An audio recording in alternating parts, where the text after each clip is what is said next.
Bueno, muchachos, buenas noches a todos.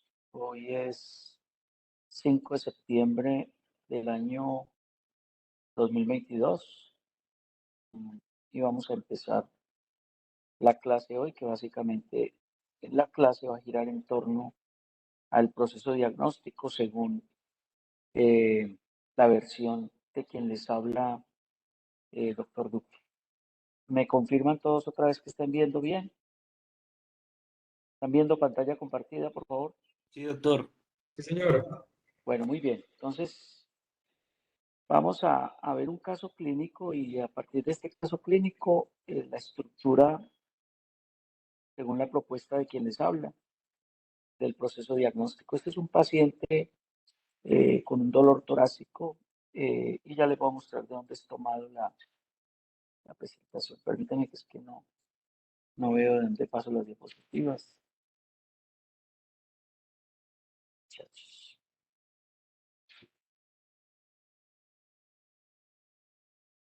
Ya, muy bien, aquí está la página de donde se está sacando el caso clínico, Sociedad Española de Cardiología, que es la idea que ustedes también, eh, por ejemplo, el siguiente grupo es el grupo 1. La idea es que tome una historia clínica, yo les digo, sería un caso de patología respiratoria, y lo pueden tomar de la red. Y aquí está la estructura de la propuesta de quien les habla para un proceso diagnóstico juicioso, sistemático, donde aplicamos todo lo que hemos venido hablando de el método diagnóstico, del, del pensamiento científico, el pensamiento crítico, el pensamiento clínico y esa sistematización que hacemos de ese proceso tan juicioso que yo les propongo, lo vamos a hacer aquí. Entonces, el punto cero es la historia clínica, un resumen de la historia clínica. Y la primera parte que yo quiero que hagan siempre de un caso clínico es el resumen de datos positivos.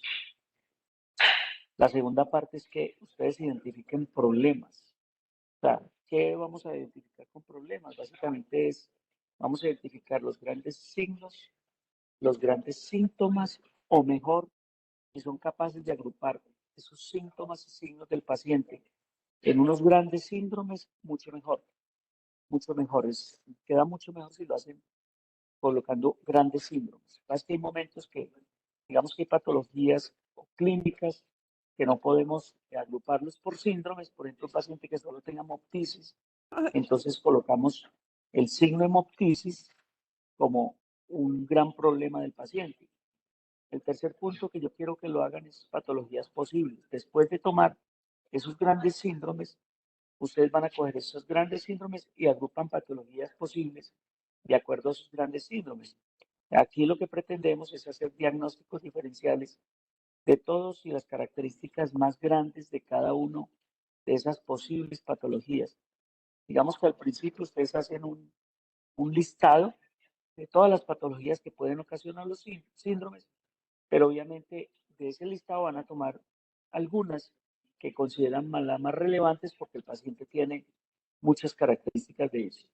El cuarto punto, la pretensión es que hagan una correlación clínico-paraclínica. Es decir, ustedes deben enfocar siempre qué exámenes debe pedirle a un paciente con esos grandes síndromes y con esas posibles patologías diagnósticas, y esos exámenes, sea que los tenga el paciente, los que tenga el paciente los van a hacer la lectura y las van a hacer la interpretación, o sencillamente van a decir qué otros paraclínicos pueden también tener el paciente. El quinto punto es que apliquen leyes diagnósticas. ¿Cuáles son las leyes diagnósticas que más quiero que apliquen en todos los pacientes? La primera es una de las leyes que más aplicamos, que es la ley de lo más frecuente. Es decir, de acuerdo a la prevalencia, cuáles son las patologías que más frecuentemente produzcan esos síndromes de sus pacientes. ¿Sí? Y la ley de lo más frecuente siempre se hace con base en la prevalencia y en la epidemiología, el comportamiento de las enfermedades en los territorios. El segundo ley es la ley de la prioridad. La ley de la prioridad básicamente se refiere a que cuál es la patología que por su posible gravedad debe ser descartado en los pacientes. Me explico. Un paciente con dolor torácico agudo, la primera patología que debería ser descartada es el síndrome coronario agudo, o sea, la enfermedad coronaria. O el paciente que presenta una disnea aguda con cianosis súbita, pues la patología que primero debemos descartar, por ejemplo, es un tromboembolismo pulmonar o una falla cardíaca. La tercera gran ley que siempre quiero que apliquen es la ley de Agatha Christie. Recuerden que Agatha Christie es una novela policíaca donde básicamente el autor siempre tiene en cuenta varios aspectos es decir, compara, digamos, esta ley, lo que ocurre en una novela policíaca con lo que ocurre en un paciente. Aquí siempre decimos cuál es la escena del crimen, cuál es el arma homicida, cuáles son los cómplices. Eso es como lo que queremos que, ya lo vamos a aplicar en este paciente, se darán cuenta la aplicación de esa ley. Y la otra ley se llama la ley de la parsimonia.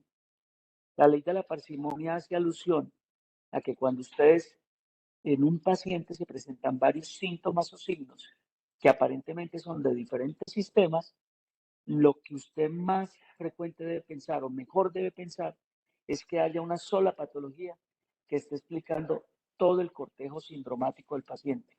¿Sí?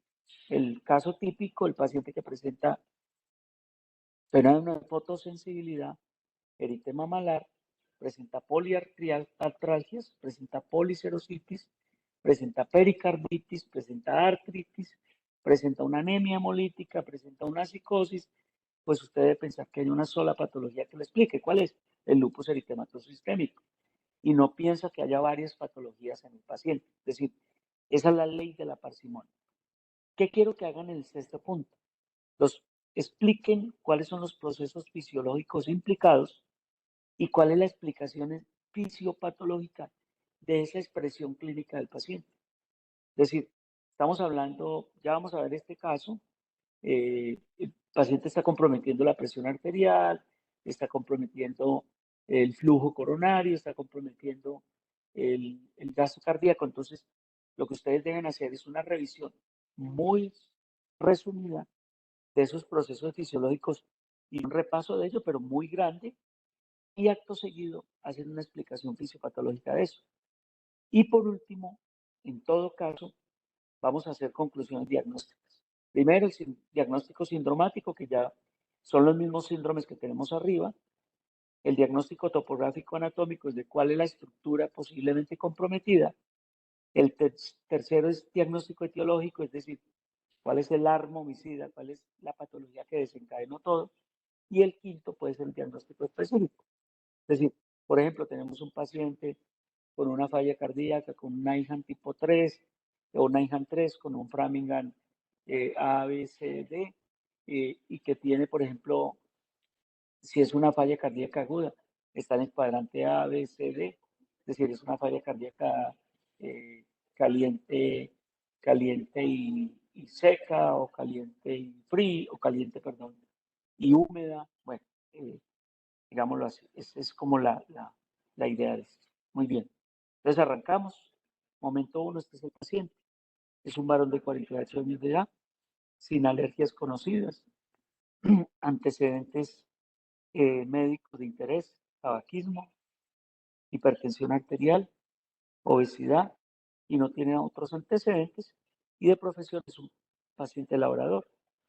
El paciente consulta por un cuadro de 5 horas de evolución de dolor torácico ubicado en la región centrotorácica intensa, descrita como punzante o empuñalada, que irradia a cuello, región interescapulovertebral, está sudoroso, está pálido, tiene una cefalea intensa pulsátil, está con náuseas, puede tener lipotimia y tiene una disnea progresiva previo al cuadro que manifestaba también ortomía. El examen físico, lo relevante, lo positivo, un regular estado general, está ansioso, está sudoroso y tiene tensión arterial de 281, una frecuencia cardíaca de 95, una saturación de oxígeno del 86%, un índice de masa corporal de 35 Y a la auscultación cardíaca lo dominan ruidos cardíacos rítmicos con un soplo diastólico 3/4 y más llamativo en el borde paraesternal izquierdo. En la auscultación pulmonar hay una hipoventilación generalizada, pero llama la atención unos estertores crepitantes en ambos campos pulmonares. A las extremidades hay edema bimaleolar, grado 2/4, unos pulsos periféricos presentes y no hay ningún otro hallazgo. Entonces, repasemos lo que le había dicho al principio de la estructura diagnóstica propuesta por el doctor Duque. Lo primero, pues ya tiene la historia clínica. Generalmente uno tiene una historia clínica inexhausto, amplia. Aquí lo que vamos a mirar es tomar esa historia clínica amplia y vamos a resumir. Entonces, ¿qué hacemos? Tomamos los datos más relevantes de esa historia clínica. Es un hombre de 48 años de edad, de profesión labrador, con un cuadro agudo de dolor torácico centro torácico irradiado, con lipotimia, cefalea y disnea. Antecedentes: hipertenso no tratado, tabaquismo y obeso. Y el examen físico, los datos positivos. Está hipertenso con un estadio 2 en la clasificación del octavo comité conjunto de los americanos. Está normal en frecuencia cardíaca. Está con hipoxemia, o sea, tiene una saturación de oxígeno menor de 92. Está con una obesidad grado 2 porque en el índice de Quetelet, porque tiene un índice de masa corporal de 35. Y los ruidos cardíacos están rítmicos, pero tiene un soplo diastólico, tiene crépitos, tiene edema de miembros inferiores y no más. Esa es la primera parte que ustedes deben hacer en el análisis de la historia clínica. ¿Qué es la segunda parte? En la segunda parte, recuerden que ustedes van a identificar problemas. En estos problemas los identificamos como signos, síntomas o mejor síndromes. ¿Qué encontramos acá en este paciente? Lo primero, tiene un síndrome de dolor torácico agudo. Llámese síndrome coronario agudo o un síndrome no coronario. O sea, un síndrome dolor torácico de origen no cardíaco.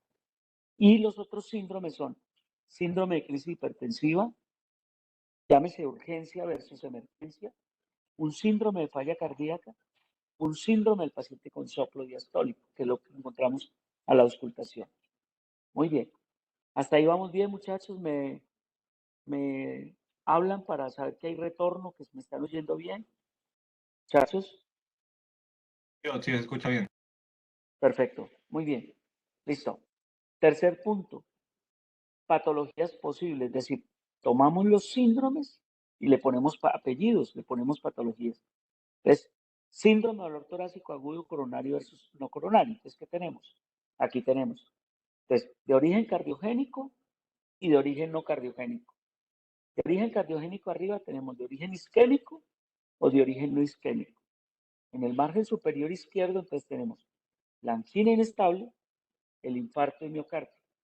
Y de origen no coronario tenemos las valvulopatías, sobre todo las aórticas, la pericarditis o la disección aórtica. Todas estas son de origen no isquémico. Pero también tenemos otras patologías que pueden dar dolor torácico agudo y son de origen esofágico, de origen no esofágico. En esofágico tenemos el reflujo, la enfermedad celopéptica o el espasmo esofágico. Y el no cardiogénico, no esofágico, o sea, el neumotórax, el tromboembolismo pulmonar, de origen musculoesquelético o el ataque de pánico, lo que llamamos el síndrome de Da Costa. Muy bien. Y aquí entonces uno lo que hace es tomar esas patologías que seguramente más posiblemente pueden estar dando esto y colocar unas características grandes o cuál de esas puede estar dando. El primero, el de origen tracto gastrointestinal. Puede ser el reflujo gastroesofágico o una hernia hiatal o una pancreatitis también o una enfermedad ileal. El segundo, el síndrome costocondral. Entonces, este paciente difícilmente suponemos. Lo primero, el dolor sería de origen urente, quemante. Este paciente no tiene un dolor urente ni quemante. La segunda, el síndrome costocondral. Dolor, no es un dolor severo, no tiene por qué afectarse la tensión arterial, no tiene por qué haber hallazgos de falla cardíaca. Entonces, es el causa más frecuente de dolor torácico en la población, diría yo, que es la costocondritis, síndrome de Tíos o síndrome costocondral. El tercero es musculoesquelético, por ejemplo, la radiculitis cervical o torácica. Es un dolor en banda, es un dolor urente, quemante, no es el caso del paciente. El otro es el infarto agudo del miocardio, dolor intenso, dolor severo, precordial, centrotorácico, opresivo. No podemos descartar un infarto agudo del miocardio, o sea, podría ser. El otro es la disección aórtica. ¿Qué tenemos? Un hipertenso, hombres, frecuente en raza negra, pues el paciente no es de raza negra, pero no importa, y tiene hipertensión y es un dolor tenebrante, empuñalado, centro torácico, puede irradiarse a cuello, puede irradiarse a riñón dorsal. ¿Podría ser una disección? Sí, señor, podría ser una disección. Hipertensión pulmonar, dolor asociado a ejercicio, puede ser por isquemia ventricular derecha, puede asociarse a síncope, puede haber signos de hipertrofia ventricular. Dolor por hipertensión pulmonar.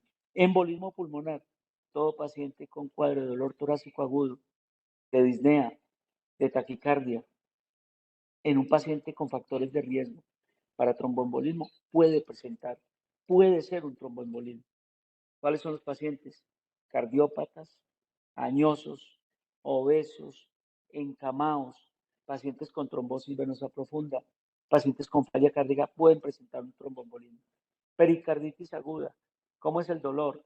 Es un dolor punzante, no es un dolor severo, puede ser un dolor ubicado en la misma irradiación de un dolor coronario, porque al fin y al cabo son las estructuras cardíacas, sobre todo el pericardio que está afectado, pero difícilmente este caso sería. ¿Qué tenemos hasta ahora? De eso, la disección aórtica, un infarto del miocardio, ¿cierto? Podrían ser, y el tromboembolismo lo dejamos ahí. Síndrome de crisis hipertensiva. ¿Es una urgencia o una emergencia hipertensiva? Este paciente tiene tensión arterial estadio 2, tiene un dolor, tiene un posible compromiso de órgano blanco.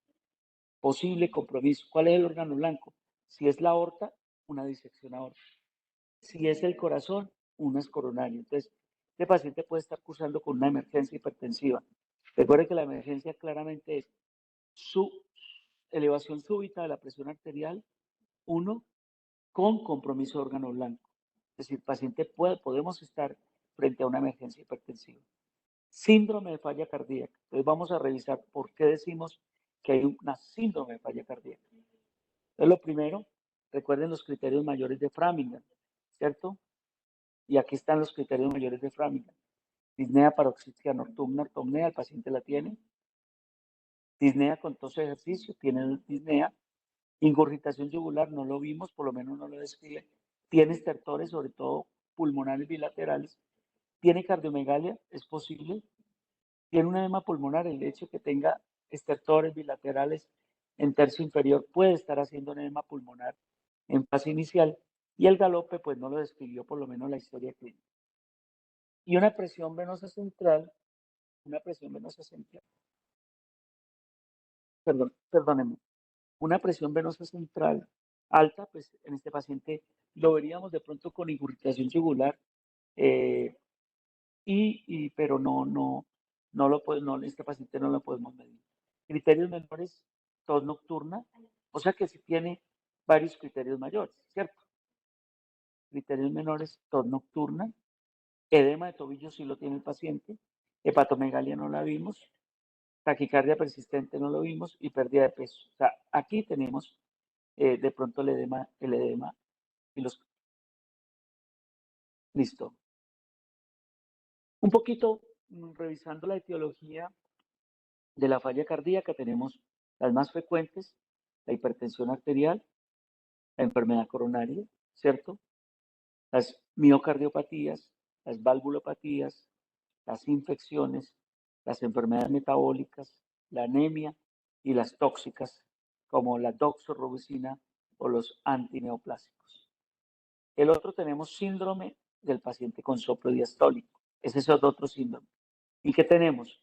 En soplo diastólico tenemos los que están en el foco aórtico. En el caso del paciente era un foco aórtico accesorio, puede ser la insuficiencia aórtica, y los que están en el foco pulmonar, puede ser la insuficiencia. El soplo de la insuficiencia pulmonar es muy raro. Entonces aquí, este paciente tenía un soplo diastólico en el foco aórtico accesorio, ¿cierto? Soplos diastólicos, los que son mesodiastólicos, con máxima intensidad en el ápice, ese es en el foco mitral. Este paciente no tenía en el foco mitral. Y los otros, no, básicamente eso es. Bueno, la insuficiencia aórtica puede ser orgánica o puede ser fisiológica. En este caso, podríamos estar en presencia de una orgánica. Si sospechamos que hay disección aórtica, esa puede ser la causa del soplo diastólico. O una dilatación funcional del anillo aórtico, ¿no es cierto? Casos también de disección, también se puede dilatar el anillo y puede dar un soplo diastólico. Este es el soplo de la insuficiencia aórtica. El primer ruido cardíaco, el S1, pequeño silencio, aparece el segundo ruido y ahí aparece el soplo. Se oye algo parecido a esto, muchachos. Tum, tum, tum, tum, tum. Ese es el soplo diastólico posiblemente de este paciente. ¿Listo? ¿Estamos bien hasta ahí, muchachos? ¿Me hacen retorno, por favor? ¿Estamos bien? ¿Aló? Señor, ¿Sí me están escuchando bien? ¿Me vuelven a hablar, por favor? doctor. Perfecto. Listo.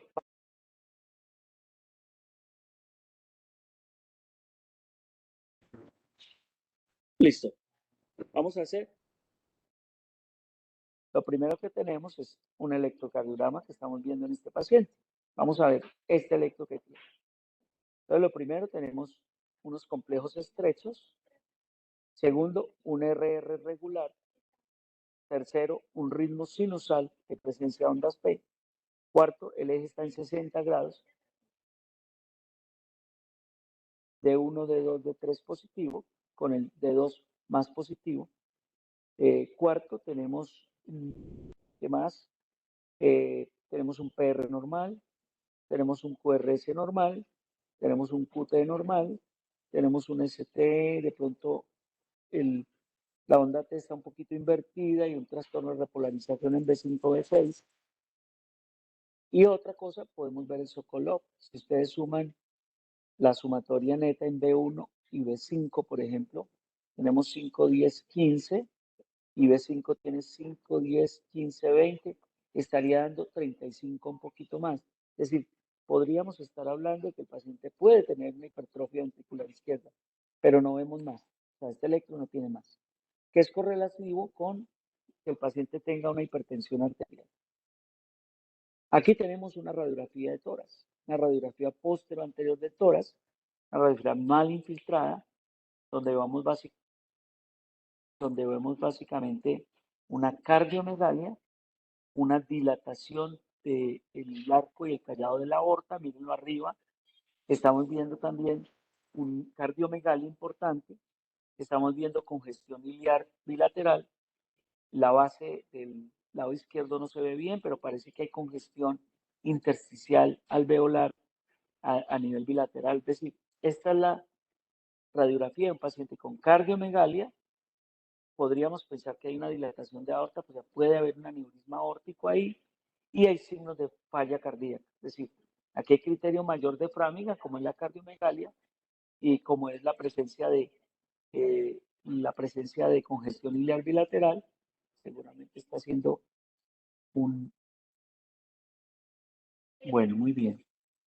¿Qué tenemos en la analítica de urgencias? Tiene la glicemia de 185, tiene una PCR alta, o sea, la glicemia está alta, parece un paciente diabético, hay marcadores de necrosis miocárdica, o sea que, listo, tiene una creatinina 1.5 con un infiltrado glomerular de 48. El ecocardiograma que mostró una insuficiencia aórtica moderada severa, el ventrículo izquierdo dilatado, una hipertrofia concéntrica del ventrículo izquierdo y, muchachos, hacer un cateterismo cardíaco, es a la ortografía evidencia de dilatación de la aorta ascendente desde la raíz con borramiento de los senos de Valsalva. e insuficiencia aórtica grado 4. O sea que aquí estamos confirmando. 1. El paciente tiene un aneurisma disecante, seguramente de la aorta, tiene una insuficiencia aórtica, que eso nos da el soplo también. En el ecocardiograma está mostrando que hay cardiomegalia, está mostrando que hay hipertrofia ventricular izquierda, está mostrando que el paciente tiene una enfermedad renal estadio 3, seguramente un 3A, y la glicemia, pues habrá que confirmar después si es un paciente diabético o si es por el estrés agudo que está viviendo el paciente, pero tiene una glicemia alterada. Y además está mostrando que eso puede ser por la disección. Recuerde que la disección puede hacerse incluso hacia las coronarias y el paciente además está presentando un evento coronario agudo también. Muy bien. Bueno, vamos a aplicar las leyes diagnósticas. Pues la ley de lo más frecuente, la ley de la prioridad, la ley de lo más frecuente. Paciente con dolor torácico agudo en un paciente de riesgo, con hipertensión arterial, con las características que este paciente tiene, es pensar en una enfermedad coronaria aguda, una disección aórtica. La ley de la prioridad, ¿qué tenemos que pensar? Prioritario en un paciente hipertenso, en un paciente con ese dolor tan severo, hay que descartar prioritariamente una disección porque se rompe y el paciente puede fallecer si no se interviene, y descartar un infarto agudo del miocardio. Ley de Agatha Christie. La escena del crimen, estamos hablando de la aorta, seguramente la aorta ascendente. El arma homicida, pues obviamente es la hipertensión con la disección de la túnica media de la aorta, ese es el arma homicida, y aparecen los cómplices. Es un obeso, pues no es añoso porque tiene 48 años, pero es obeso. El cómplice puede ser una crisis hipertensiva de nuevo también, y básicamente la hipertensión es el principal, y la obesidad. Y la ley de la parsimonia es una patología que explique todo lo que el paciente tiene: dolor torácico, baja falla cardíaca, pues los edemas, eh, el, el soplo diastólico. O sea, una patología que lo explique todo es el aneurisma disecante de la aorta con el compromiso cardíaco. Muy bien. Y para terminar, vamos a mirar cuáles son los procesos fisiológicos más importantes implicados y la explicación fisiopatológica. Entonces, aquí tenemos, muchachos, repasando que la presión arterial es la resultante del gasto cardíaco por la resistencia vascular periférica. La resistencia vascular periférica básicamente lo da la vasoconstricción funcional o estructural, y detrás de eso están todos los factores séricos que la dan. El gasto cardíaco está determinado por el volumen latido y la frecuencia cardíaca.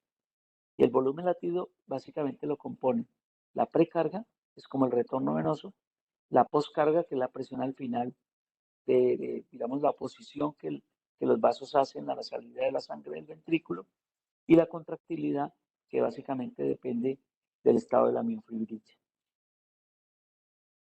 Aquí tenemos básicamente todo lo que es el control de la presión arterial.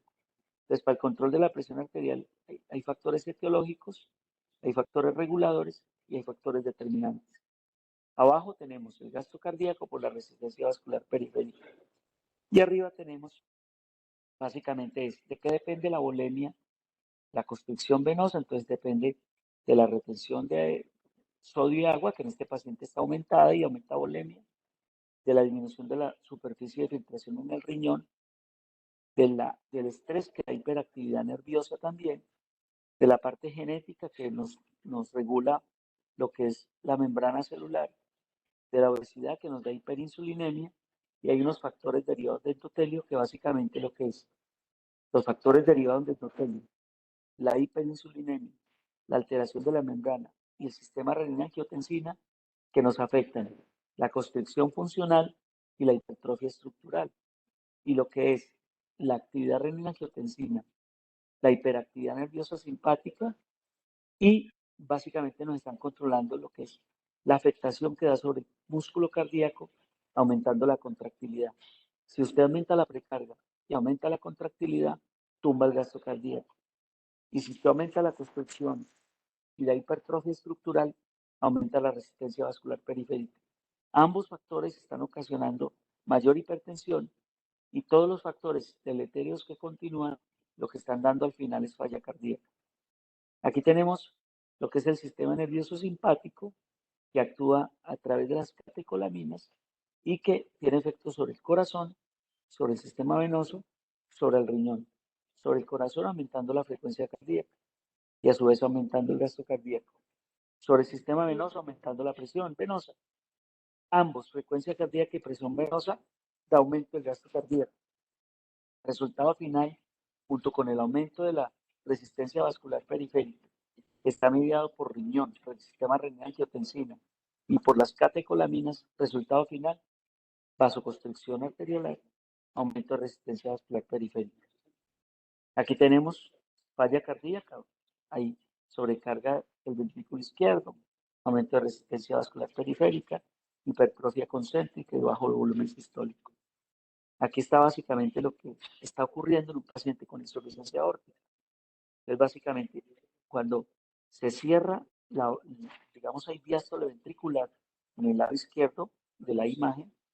Usted ve que cada que hace diástole hay regurgitación de la sangre hacia arriba. Entonces uno tiene básicamente regurgitación diastólica a través de la válvula aórtica, dilatación ventricular izquierda, hipertrofia ventricular izquierda, insuficiencia ventricular izquierda, retrógradamente aumenta a la aurícula izquierda y congestión pulmonar, puede haber edema pulmonar, insuficiencia ventricular derecha. Ese es el cortejo de lo que está ocurriendo también en este paciente. Muchachos, llegamos a las conclusiones diagnósticas. Diagnósticos sindromáticos, topográficos, etiológicos y específicos. Diagnósticos sindromáticos, los que ustedes ya conocen, que vimos al principio. Diagnóstico topográfico anatómico, corazón y miocardio están afectados, ya los vimos. Válvula aórtica porque está insuficiencia, arteria aórtica en el segmento ascendente. Etiológico, factores previos etiológicos, hipertensión, obesidad y tabaquismo. Factores etiológicos del dolor, disección aórtica con insuficiencia aórtica. Y diagnóstico específico, tenemos una falla cardíaca Framingham grupo 3, un NIHAM tipo 3, una falla cardíaca seguramente con una fracción de eyección conservada. En un eco se vio que estaba conservada, o sea, por encima de 50. Una crisis hipertensiva tipo de emergencia hipertensiva, una hipertensión estado 2 no controlada, un dolor torácico secundaria de disección ascendente tipo A de Stanford con insuficiencia valvular aórtica. Ese es, muchachos, básicamente. Vamos acá a volver a la sala. Listo, muchachos. ¿Cómo la vieron? Pues, cuenten a ver. Un poquito recorrido, como decimos, un poquito largo, pero la idea es demostrarles cómo se hacía el proceso. ¿Alguna pregunta, muchachos? ¿Alguna pregunta? No, doctor, creo que quedó muy claro. Creo que fue ¿Quedó muy... claro? Recuerden que este video queda, o sea, lo que yo hago es entregarles el PPT con toda la descripción de cada uno de los ítems y ustedes, el grupo 1, va a buscar una patología respiratoria, búsquenla en la red y hacen todo el proceso que acabamos de hacer. Si lo quieren y lo hacen con tiempo, me lo pueden mandar y yo hago sugerencias y recomendaciones, cosa de que cuando lo van a exponer, pues lo hagan de la mejor manera. ¿Listo, muchachos? ¿Queda claro? Sí, doctor, sí, todo claro. Listo, muchachos. Listo, entonces, ¿listo? Ahorita van a la plataforma Moodle. Recuerden que ahí están las 10 preguntas que prácticamente les di lo que les iba a preguntar. Y creo que a las 7:15 se abre el examen para que lo abran. Es cortico, o sea, son 10 preguntitas y no creo que vayan a tener problema con ese examen. Listo, muchachos. Una feliz noche y nos vemos dentro de 8 días. ¿Listo? Gracias, profe. Hasta luego. Bueno, gracias a Hasta luego. ustedes. Gracias, doc, que esté bien. Vale. Hasta luego, profe. Gracias.